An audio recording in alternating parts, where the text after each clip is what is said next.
এটা কত?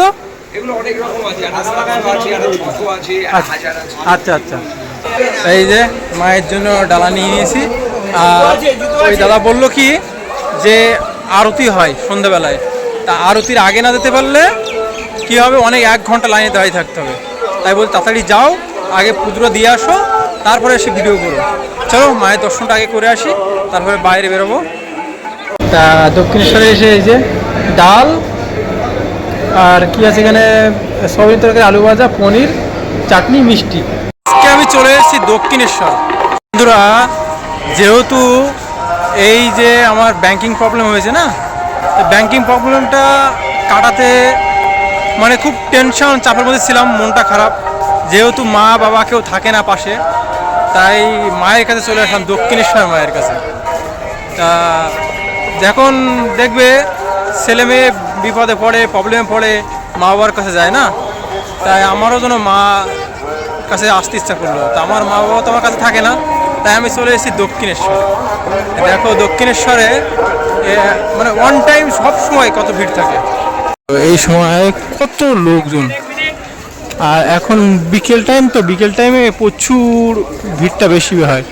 চলো আমি এখন ব্যাগটা রাখবো, এই জায়গায় ব্যাগটা রেখে একটু মায়ের দর্শন করব এবং পুজো দেবো। তো এখানে ব্যাগ রাখতে হবে, জুতো রাখতে হবে, এখানটায় ব্যাগ আর জুতো রেখে আসি। এই যে জুতোর কাউন্টার, ওই পাশে ব্যাগের কাউন্টার, মোবাইলটা পরে জমা দেবো। চলো জুতোটা জমা দিয়ে দিই। সে হলো জুতো জমা করলাম, এখানে ব্যাগ জমা করলাম। যা জুতো নিল হলো 6 টাকা, আর ব্যাগ নিল হলো 10 টাকা। আর মোবাইলটা একটু পরে জমা করব, আগে একটু ভিডিও তোমাদের জন্য ভিডিও করে নেই, তারপরে মোবাইল জমা করবো। চলো এখন হাত আর মুখটা ফ্রেশ করে আসি, মানে ওয়াশ করে আসি। যেহেতু জুতো খুললাম, মোজা খুললাম, রাস্তার ধুলোবালি, হাত মুখ ধুয়ে আসি, তারপরে যে মায়ের জন্য ডালা নেব। ঘাট এখানে এখন দেখো সবাই, অনেকে স্নান করেন, এখন হাত মুখ ধুয়ে বাড়িতে স্নান করে এসছে, গঙ্গা জল ছিটি দিয়ে নিজেকে একটু পবিত্র করে তারপরে মায়ের দর্শন করে মায়ের পুজো দেয়। আসলে আমিও এখন একটু হাত মুখ ধুয়ে নেই। খুব ইচ্ছা এরকম গঙ্গার ধারে বাড়ি হবে, প্রত্যেক দিন গঙ্গায় স্নান করব, গঙ্গায় হাত মুখ ধোবো, আর বাড়ি একটা মন্দির থাকবে, সেখানে যে পুজো দেবো। আর সন্ধ্যেবেলার দিক, বিকেলবেলা একটা গঙ্গার ধারে একটা খাটিয়ে থাকবে, সেখানে বসে একটু হাওয়া খাবো, এরকম খুব ইচ্ছা। জানি না কোনোদিন পূর্ণ হবে কিনা। চলো যাই, এখন নেব হলো ওই মায়ের জন্য ডালা। প্রচুর বসার জায়গা আছে, আর আজকে আবহাওয়া যেমন ঠান্ডা, সুন্দর লাগছে। আর যেহেতু বিকেল পড়ে গেছে, আরও সুন্দর মজাদার একটা আবহাওয়া হয়ে যায়।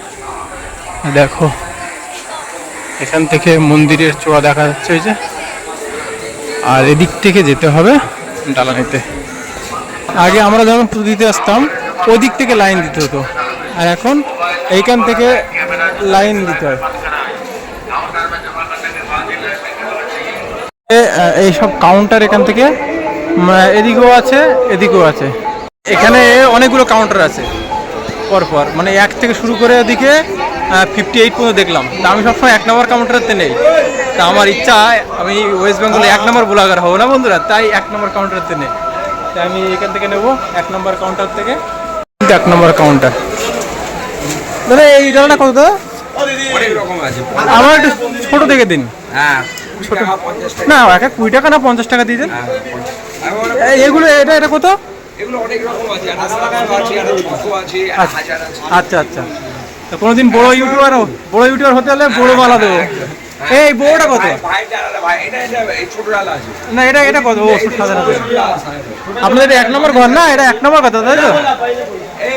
দেখো এখানে এলো প্রচুর মিষ্টি আছে, এদিকে ডালা নিয়ে এসছে। তা আমি মায়ের জন্য 51 টাকার একটা মালা নেবো। এই যে নতুন নতুন মালা নিয়ে এসছে। এই যে 50 টাকা ডালা নিয়ে নিয়েছি। এখানে অনেক রকম ডালা আছে। আচ্ছা আচ্ছা আচ্ছা আচ্ছা, এই যে মায়ের জন্য ডালা নিয়ে নিয়েছি। আর ওই দাদা বললো কি যে আরতি হয় সন্ধ্যাবেলায়, তা আরতির আগে না যেতে পারলে কি হবে, অনেক 1 ঘন্টা লাইনে দাঁড়িয়ে থাকতে হবে। তাই বলতে তাড়াতাড়ি যাও, আগে পুজো দিয়ে আসো, তারপরে এসে ভিডিও করো। চলো মায়ের দর্শনটা আগে করে আসি, তারপরে বাইরে বেরোবো। এখন কিন্তু আমার মোবাইল জমা রাখতে হবে, মানে আগে ব্যাগ জুতো জমা রেখে দিয়েছি, এবার জুতো মানে মোবাইলটা জমা রাখতে হবে, মোবাইল নিয়ে ভেতরে অ্যালাউ নেই একদম। চলো মোবাইলটা জমা করে আসি। মোবাইল জমা করতে ওইখানে আবার যেতে হবে, ওইখানে চলো যাই। মোবাইলটা আগে যদি ব্যাগের মধ্যে রাখতাম তাহলে 1 টাকায় হয়তো হয়ে মানে 10 টাকায় হয়তো মোবাইল আর ব্যাগ হয়ে যেত, কিন্তু আমি আলাদাভাবে রাখতে হবে। কেন, যেহেতু ভিডিও করে তোমাদের তো দেখানোর জন্য আমি ভিডিওটা করব, কীভাবে কোথায় তোমার ডালা নিতে হয় সবগুলো দেখানোর জন্য আমি আর কি মোবাইলটা পরে জমা দিচ্ছি। চলো মোবাইলটা জমা দিয়ে আসি। মোবাইল জমা করার কাউন্টার, চলো জমা করি। এখানে দিয়েছিলাম আর এখানে পিক আপ কাউন্টার। তা ব্যাগ আর মোবাইল নেওয়া হয়ে গেছে, এখন নেব জুতো। ব্যাগ সব নেওয়া হয়ে গেছে, হেলমেটও জমা রেখেছিলাম, হেলমেটও নিয়ে নিয়েছি। ভাবছিলাম ওটা হাত ধুতে যাবো গঙ্গায়, আবার জুতো পরেছি হাতে ধুলো লেগে গেছে। তা ওখান থেকে শুধু এখন বেরোতে পারবে, ঢুকতে পারবে না। তা এই হলো পরিস্থিতি, মানে ওখানে জ্ঞানজামও করছি যে কেন যেতে পারবো না। একটা হাত মুখ ধুবে, অনেকে চায় না, জুতো পরার পরে হাতে ধুলো লেগে যায়, কী করবে, তাই হাত ধুতে হবে। যাই হোক, বেশ ভালো লাগলো। মানে ব্যাপারটা হচ্ছে কি, আমি তো যে সময় ওখান থেকে নিয়েছি, মানে ডালা নিয়েছি, ডালা নেওয়ার পরে আমাকে বলেইছিল যে দেরি হয়ে যাবে, তাড়াতাড়ি যাও, না হলে আধা ঘন্টা 1 ঘন্টা দাঁড়াতে হবে লাইনে, আরতি শুরু হয়ে যাবে। সেটাই হলো। যাই হোক, অনেকক্ষণ ছিলাম মন্দিরের ভিতরে, ভালো লাগলো, মনটা পুরো ফ্রেশ হয়ে গেল। আর এখনও লাঞ্চ করিনি। এখানে বেশ ভালো খাবার পাওয়া যায়, নিরামিষ খাবার। চলো দেখি কোথায় পাওয়া যায়, সেটা খাবো। লাইট অফ করে দিতে জানি না কেন। আর এইগুলো সব কাউন্টার, জুতো ব্যাগের কাউন্টার এখানে। আর এদিকে গেট। 7:30টায় নাকি আমি শুনেছি মন্দিরের পুজো দেওয়া বন্ধ হয়ে যায়। যাচ্ছি, তা আগে যাবো একটু দেখি লাঞ্চ করতে পারি কিনা, তাই এদিকে লাঞ্চ করার জন্য যাবো। আর বাইক রেখেছি কিন্তু ভেতরে, তা এদিকেই যাই লাঞ্চ। এদিকে কিন্তু অনেকগুলো দোকান আছে, বিভিন্ন হোটেল, বিভিন্ন নামের, মানে সবই ভেজ আইটেমটা বেশি পাওয়া যায়। তো এখন যাব, দেখি কোথাও এখন আছে কি না খাবার। খাবার তো অবশ্যই থাকবে এখানে। এই সামনে দেখো hotel, Shri Guru hotel and restaurant. চলো যাই দেখি। দুপুরে তো লাঞ্চ করা হয়নি, মায়ের এখানে এসছি, একটু না খেয়ে থাকাটাই ভালো।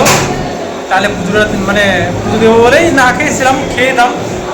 এখন আছি এই যে এই হোটেলে দক্ষিণেশ্বর, এখানে লাঞ্চ করব। দেখি কী কী আয়োজন হয়। এখানে কিন্তু বেশ সাজিয়ে দেয়, মানে চাটনি পাঁপড় পনির এখন সাজিয়ে থালা দেয়।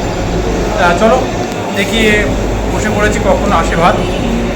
শিলিগুড়ি হোটেলে গেছিলাম, তা ওখানে ভাত ছিল না, এই যে ভাত চলে এসছে দেখো, পুরো বাটিতে করে।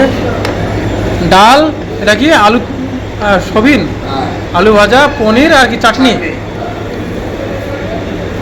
দেখো বন্ধুরা, এই যে পুরো সাজিয়ে চলে এসছে। চলো লাঞ্চটা করে নেই। কিন্তু আবার মিষ্টি চলে এসছে। তা দক্ষিণেশ্বরে এসে এই যে ডাল আর কি আছে এখানে, সবিন তরকারি, আলু ভাজা, পনির, চাটনি, মিষ্টি, লাস্টে মিষ্টিটা অ্যাডও হয়েছে। চলো লাঞ্চ শেষ করে নেই। সয়াবিন, আলু আর পটল, ঠান্ডা হয়ে গেছে একটু, এত ভালো ছিল, টেস্টটা খারাপ না একেবারে। তো এবার নিয়ে নিলাম আলু ভাজা। আলু ভাজাটা আগে নেওয়ার দরকার ছিল, তো এখনই নিয়ে নিলাম। মনেই নেই, এত ভুলে গেছে কোনটা পর কোনটা খেতে হয়। আর ডাল আলু ভাজা একসাথে খেলে বেশি ভালো লাগে। চলো আলু ভাজাটাও ভালো লেগেছে। তা বন্ধুরা, এবার কিন্তু সেই পনির, মানে নিরামিষের তরকারির মধ্যে শ্রেষ্ঠ হলো এটা। মাছ মাংস তো আলাদা আলাদা, ওটা ননভেজ, ননভেজের মধ্যে পড়ে। আর নিরামিষের মধ্যে কিন্তু এটাতেই, মানে এই পনিরকে সবচেয়ে বেস্ট খাবার ধরা হয়, মানে এটাই হলো নিরামিষের বেস্ট খাবার। চলো পনিরটা টেস্ট করবো কেমন হয়েছে। এতে মটরশুঁটি দিয়ে বেশ গাঢ় গাঢ় ঝোল করেছে, কেমন লাগে দেখি। তা বন্ধুরা, সব খাওয়া দাওয়া হয়ে গেছে দেখো। এবার লাস্ট খাওয়া মিষ্টি। আর দেখো প্রচুর লোকজন চলে এসছে এখানে, আর অনেক ভিড় হয়ে গেছে, অনেক সময় নিয়ে ফেলেছি। চলো খাওয়া দাওয়া কমপ্লিট করে বেরোতে হবে এখান থেকে। বন্ধুরা, সব খাবারই মোটামুটি ভালো ছিল, রসগোল্লাটাও কিন্তু বেশ ভালো টেস্ট।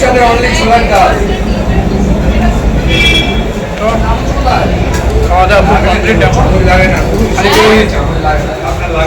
নিয়েছি, এবার চলো হাত মুখ ধুয়ে এখানে বেরোবো। কাউন্টার আছে, এটা ভেজ থালি কাউন্টার। আর ওখানে ধোসা আছে, ওদিকে কচুরি ভাজা হচ্ছে। বন্ধুরা, খাওয়া দাওয়া করলাম, 140 টাকা নিল ভেজ থালি। বেশ ভালো, মোটামুটি খারাপ না, ওই ভালো ছিল। একটু ঠান্ডা, গরম হলে আরও ভালো হতো। চলো এখন বাইকটা নিয়ে বেরোতে হবে। প্রবেশ গেট তো বন্ধ হয়ে গেছে, আমি বাইক নিয়ে যেতে পারবো না। বাইক আনবো কোথা থেকে স্যার? বাইক আনবো কোথা থেকে? বাইক ভেতরে আছে। 7:30 কিন্তু বন্ধ হয়ে যায়। তা আমি স্লিপ নিয়ে এসছি, স্লিপ ছাড়া তুমি আর ঢুকতে পারবে না। চলো বাইকটা নিয়ে বেরাবো। আর বিলাকস, চলো বিলাকস নিয়ে বেরোবো এখান থেকে। এই সাইড দিয়ে মনে হয় বেরোতে হবে। আউটগেট কিন্তু এদিক থেকে ঘুরে যেতে হবে, দেখো মন্দির এদিক থেকে কিন্তু ঘুরে যেতে হবে। চলো আউট গেটটা বেরাই, মানে ওই এই গেটটা তুমি আর বেরোতে পারবে না, এই গেটটা বেরোতে পারবে না, আউট গেটটা বেরোতে হবে। 7:30 যখন মন্দির বন্ধ হয়ে যাবে তখন কিন্তু ইন গেট থেকে তুমি আর বেরোতে পারবে না। তো এই হলো আউট গেট, আউট গেটটা কিন্তু বেরোতে হবে, ওদিক থেকে ঘুরে আউট গেটটাই বেরোতে হবে। ইন গেটে তখন আর বেরোতে পারবে না, মানে সবসময় মনে হয় ইন গেটে ঢুকতে পারবে, আউট গেটে বেরোতে হবে। চলো বেরিয়ে যাই। দক্ষিণেশ্বর মন্দির দর্শন করলাম, মাকে পুজো দিলাম, সব কিছু করে এই বেরিয়ে পড়লাম। তা বেশ মনটা হালকা লাগলো, ভালোই লাগলো। তোমরা আসো, মাকে দর্শন করো এবং পুজো দাও, দেখো অনেক ভালো লাগবে। আমার তো বেশ ভালোই লাগছে, দিনটা আজকে মনে হচ্ছে খুব ভালো লাগে, মনটাও খুব ফ্রি হয়ে গেছে, হালকা হয়ে গেছে। চলো বাই, লাভ ইউ অল, দেখা হচ্ছে নেক্সট ব্লগে। ভালো থাকো সবাই।